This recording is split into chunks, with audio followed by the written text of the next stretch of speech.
My father taught me everything I needed to know about broke. Really important lessons when I was younger. My father was raising 7 children. He was working in the scrapyards at Westinghouse while putting himself through college. So who better to look to for lessons about broke?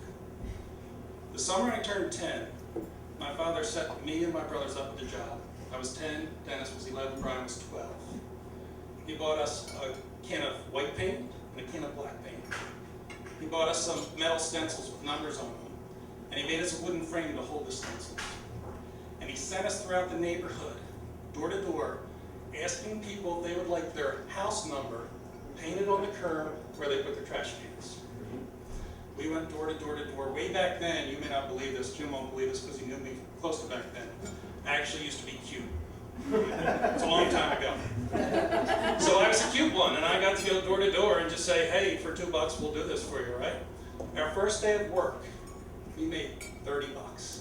15 suckers, right, who wanted their number down on the curb, just in case they forgot, I guess, on the way to get the mail. I don't know. But we made 30, and we were so proud of ourselves. And we went home, and we counted it again, and we put it in 3 stacks of 10, so we knew who got what, and we were waiting for my dad.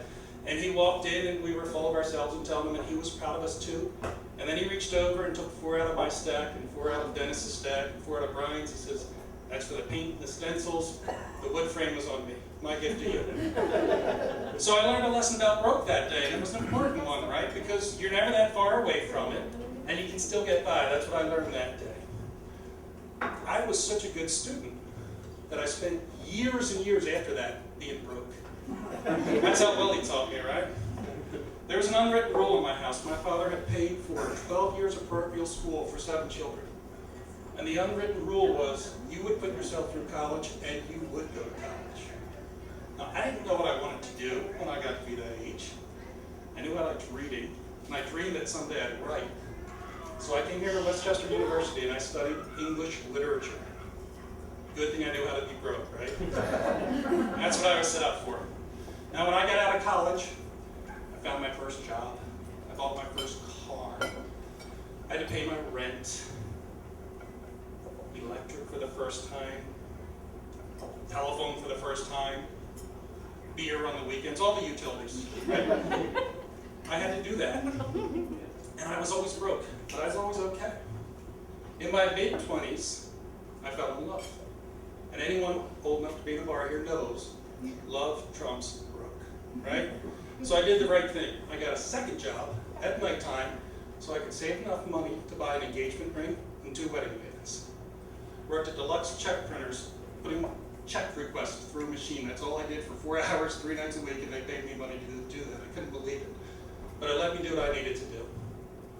After marriage, the rest of it's whirlwind. A lot of you guys understand this, right? Getting married, you're broke. Saving for your first house, you're broke. Having your first kid, you're really, really broke. Mortgage, broke. Second kid, broke. Don't even talk to me about the dog broke. Right?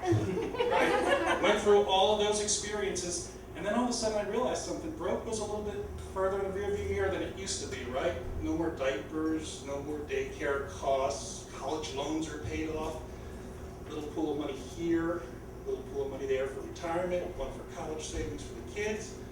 Oh, and by the way, I'm really, really, really cheap, right? Some say frugal, my wife says no, you're just cheap, okay? So that made it easier for me. The amazing thing, and everything this is a setup for, that I want to tell you, the one thing I want to tell you about broke tonight is, now when my wife and I go out to dinner, Friday night we'll set the kids up with a movie, give them some food, go out to a pub, sit down, have a couple drinks, and this is when I initiate the topic. 5 years down the road I say, she says 10. I'm going to be able to retire. And I'm thinking, finally, 45 years after my father taught me the lesson, I may have the opportunity